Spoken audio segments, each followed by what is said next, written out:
Olá, seja muito bem-vindo a mais este vídeo. Eu sou o professor Adolfo Euclair e no vídeo de hoje eu quero conversar com vocês sobre o perigo que é o Lex Strong na mão de um idiota. Exatamente. Qual que é o perigo do Lex Strong na mão de um idiota? Então peço que, se você quer saber mesmo, se inscreve no canal, acompanhe esse vídeo até o final. Também na descrição você vai encontrar um link para se tornar membro do canal aqui. Se torna membro, encontrará um link de um curso de teologia. Cara, isso está sendo essencial nesses dias, cara, nesses dias. Então, me acompanhe até o final e vamos a mais esse vídeo. Assim, acordei de manhã cedo, como não fui dar aula hoje, não fui chamado porque eu sou professor substituto, então não fui chamado para dar aula, fui ler meus vídeos. Só que aí quando eu ligo o WhatsApp, um amigo manda uma mensagem para mim: "Ó, Adolfo, olha esse vídeo aqui." Aí eu falo: "O que foi?" "Olha esse cara dizendo aqui que Eva teve relação com a serpente lá em Gênesis 3." Aí eu vou olhar o vídeo do cidadão, cara, do espírito de porco, mano. É 6 minutos, assim, é 6 minutos. Ele fala algumas coisas que de fato é sobre isso, sobre aquilo, beleza. Mas ele mistura com erro. Ele mistura com erro. Então, por exemplo, no meio do vídeo, ele fala sobre a questão da antiga serpente ser Satanás. Ele faz a comparação. Ele não está errado. Essa ilação, essa abordagem a gente está acostumado, é real. Gênesis capítulo 3, verso 1, verso 15 e Apocalipse 12. Isso aí a gente faz mesmo.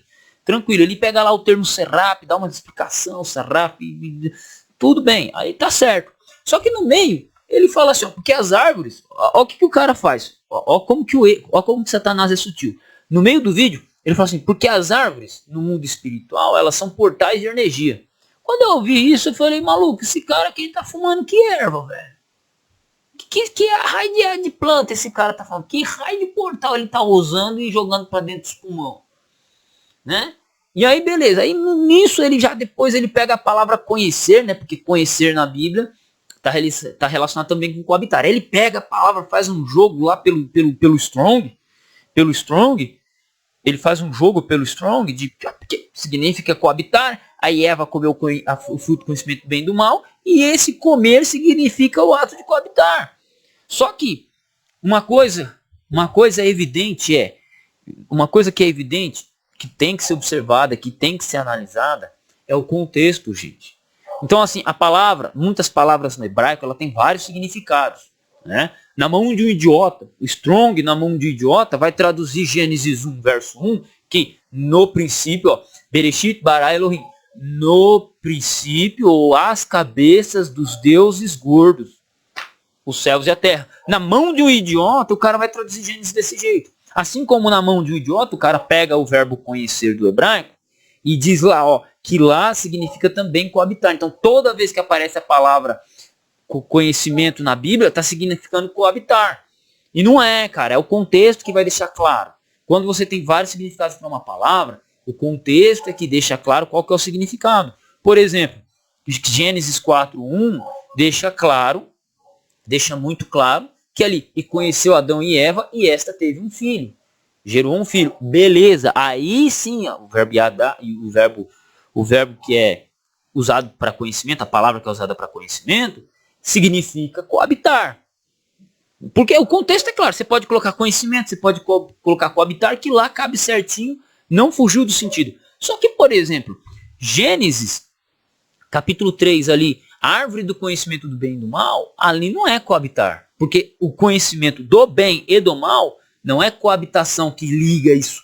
É árvore, fruto, é o nome dela. Então, beleza. Ah, mas Eva comeu o conhecimento do bem e do mal, e aí teve relações com a serpente, e aí ela deu origem a Caim. Mas aí você abre Gênesis capítulo 4, versículo 1, que diz lá? Que Adão conheceu a sua esposa e ela deu origem a Caim. Pô, peraí, se Caim é filho, se Adão coabitou com Eva e Caim é filho de Adão, não tem como ele ser filho da serpente. Outra coisa, o Gênesis 3 inteiro, o contexto ali, não tem essa questão de coabitação. Não tem. Só que, vamos lá, o cara pega, grava um vídeo de 6 minutos, faz todas essas explanações, joga tudo isso, e aí joga na tela, né, o texto hebraico, a palavra hebraica e tá, e isso e aquilo. Quando na verdade é só você pegar, ler o texto. E ainda fala assim, e leia as escrituras. Não. E o incrível é que o espírito de porco ainda fala assim, não, você tem que ler as escrituras. Mas ele falou que as árvores são fontes de energia, que são portais de energia. Onde é que está escrito na Bíblia? Não está escrito. Mas o cara joga uma sutileza, manda você sair do sistema religioso, né? Saia do sistema religioso, porque dizer, não, fala da palavra maçã. Cara, me deu um bagulho tão ruim, cara. Me deu um bagulho tão ruim de ver um troço desse. E é por isso que eu venho aqui nesse vídeo dizer pra você que o léxico strong na mão de um idiota é um perigo. Não, aí você pensa, acabou tudo bem? Não acabou, cara. Eu tava lá terminando. Tava lá aqui, lendo meu capítulo sobre Guilherme Ferreiro, né? Lendo as tretas, as problemáticas que Cícero estava enfrentando no seu governo, né? Isso pouco antes de 50 a.C., lendo as dificuldades que ele estava encontrando junto com César e Pompeu, né? Vou até começar a ler aqui a página 182, Initium Tumultus, né? Anos 50 a.C. E aí eu chego, vou ver o vídeo, encontro lá os parceiros no grupo de WhatsApp falando, olha aqui o cara falando que Jesus não existiu, cara, com base num texto. Aí você vai ver o texto, cara. Hebreus 8.4. Abre Hebreus 8.4 aí. Abre Hebreus 8.4. Cara, você abre Hebreus 8.4. Ó, abre Hebreus 8.4. Tô abrindo aqui Hebreus 8.4. O cara me pega, fica 40 minutos, tipo, 40 minutos falando da gramática do texto de Hebreus 8.4, né? Porque olha esse texto. Esse texto diz que Jesus não existiu. Olha aqui, ó. Ora, se ele estivesse na terra, nem tampouco sacerdote seria, havendo ainda sacerdotes que oferecem dom segundo a lei. O cara me pega esse texto, fica meia hora em cima da gramática do texto, para dizer que esse texto diz que Jesus não existia. Só que ele pegou o texto e tirou do contexto. Por quê? Se você pega aqui o versículo 1 do capítulo 8, que essa questão de separação de versículo bíblico foi criada em 1555, né? Todo mundo sabe disso, né? Eu já falei isso várias vezes aqui no canal. Se você não viu, pode voltar e ver os vídeos mais antigos. Esse texto aqui, os versículos bíblicos foram criados quando? Em 1555 por Roberto Stefanes, para ele usar a sua concordância, ok? Então, a gente tem que ler a perícope, tanto que para trabalho de exegese, quando você vai fazer um trabalho de exegese, para falar qualquer coisa, você tem que pegar a perícope. Você tem que pegar a perícope. O que é perícope? É um conjunto de versículos bíblicos que fazem parte da mesma linha de raciocínio. Quando não, você tem que pegar o livro todo. Então vamos voltar só um pouquinho antes aqui. A excelência do ministério de Cristo. Como é que Cristo, no versículo 4, não existe? Eu vou dizer que, sendo que, se a gente voltar, nós estamos tendo o capítulo inteiro falando sobre Cristo. Olha só. Ora, a suma que temos dito é que temos um sumo sacerdote tal, que está sentado nos céus, à destra do trono da majestade. Ministro do santuário e do verdadeiro tabernáculo, o qual o Senhor fundou e não o homem. Porque todo sumo sacerdote é constituído para oferecer dons e sacrifícios. Por isso era necessário que esse também tivesse alguma coisa a oferecer. Ora, se ele estivesse na terra, nem tampouco sacerdote seria, havendo ainda sacerdotes que oferecem dons segundo a lei. Pergunto, quando Jesus estava na terra, ele foi sacerdote? Ele não foi sacerdote. Jesus, ele foi o quê? Foi um profeta, foi professor, foi mestre. Os quais servem de exemplo à sombra das coisas celestiais, como Moisés divinamente foi avisado, estando já para acabar o tabernáculo, porque foi dito, olha e faz conforme tudo o modelo que se no monte te mostrou.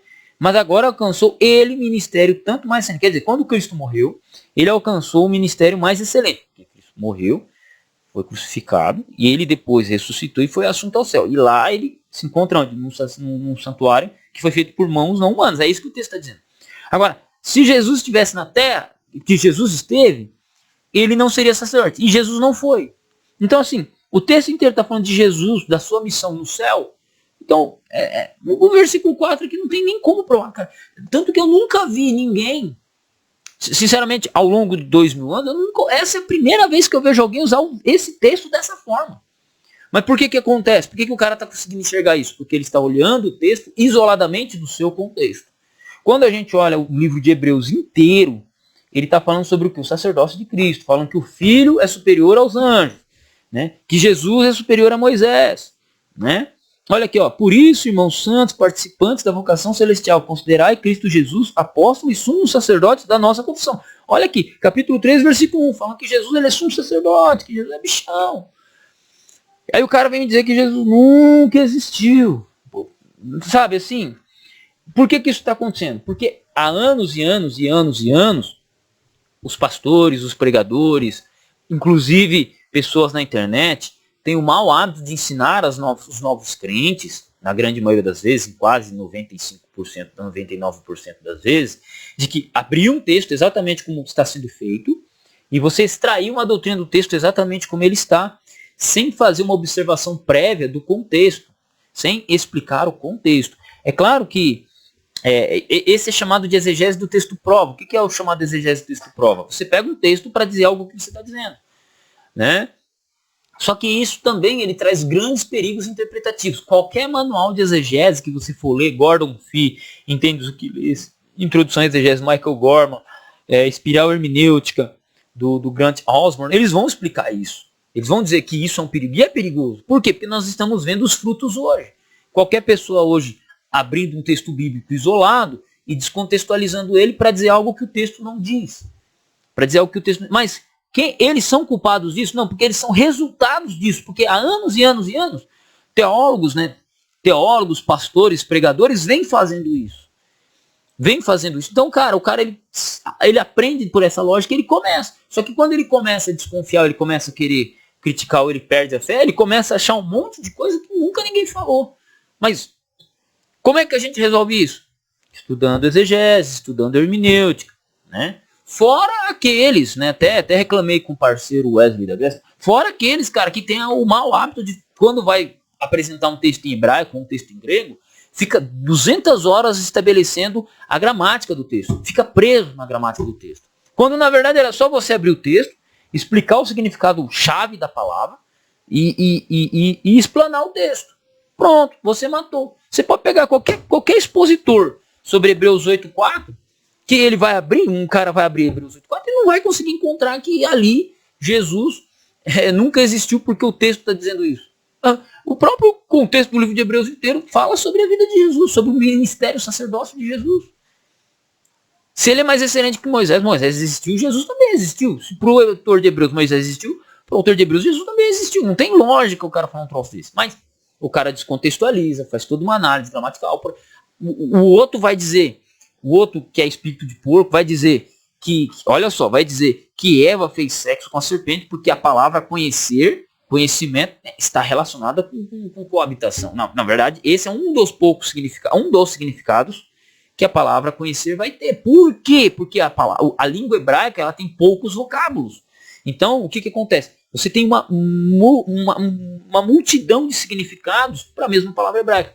O que é que define qual tradução é correta? O contexto. Você analisa pelo contexto. Por isso que ninguém traduz Gênesis 1, verso 1, por exemplo. Por isso que ninguém traduz Gênesis 1, verso 1, por exemplo, como as cabeças dos deuses gordos. Por isso que ninguém traduz dessa forma. Mas se você pegar no dicionário, se você pegar o Strong, você consegue achar isso. Mas por que ninguém traduz? Porque no contexto não permite. O Bará não pode ser traduzido como gordos. Bará está no singular. Elohim é plural, é deuses no plural. Bereshit é no princípio, ou na cabeça. E aí? Então, se eu pegar o Strong, eu consigo achar isso aí. Mas por que ninguém traduz? Porque o contexto não permite isso. Análise. Entendeu? Mas eu não preciso ficar 2 horas gramaticalmente explicando a gramática de Gênesis 1 para dizer que ela não pode ser traduzida. Eu simplesmente falo isso. A mesma coisa é você pegar ali Gênesis 3, ler o capítulo inteiro e você vai ver que o Gênesis 3 inteirinho não está relacionado com sexo. Está relacionado em comer o fruto, né? Está relacionado em comer o fruto. Né? E aí, no capítulo 4, aí nós temos alguma coisa relacionada ao sexo, mas você tem a coabitação, né? E Adão conheceu seus esposa. Bem, se só o capítulo 4 vai falar que Adão conheceu, no capítulo 3 não houve menção disso. Ponto. Entendeu? Então não precisa ser um gênio da interpretação, não precisa ser um cara entendido de gramática. É só você ler o contexto. É só ter calma. Só olhar. Antes da gente ter essas interpretações dessas coisas, a gente tem que ter calma. É assim. É assim. Não pode ser desse jeito. Por isso que eu falo. Hoje eu estou chegando à conclusão que um dicionário de grego e hebraico na mão de um idiota, mano, é a coisa mais perigosa que tem. É a coisa mais perigosa que tem. Quanto que eu já vi de nego fazer tradução errada, porque ele pega o dicionário e ele se esquece que existe um contexto a ser analisado, uma abordagem. E assim vai. Mas, tudo bem. Tamo junto no campo de batalha. Deus abençoe vocês. Até o próximo vídeo. E façam o curso de teologia na descrição do vídeo aqui, pelo amor de Deus, cara. Para não cometer esses erros. Para evitar, cara. Evitem usar o texto prova, cara. Evitem usar o texto prova. Tá? Um abraço a todos. Deus abençoe vocês e até o próximo vídeo.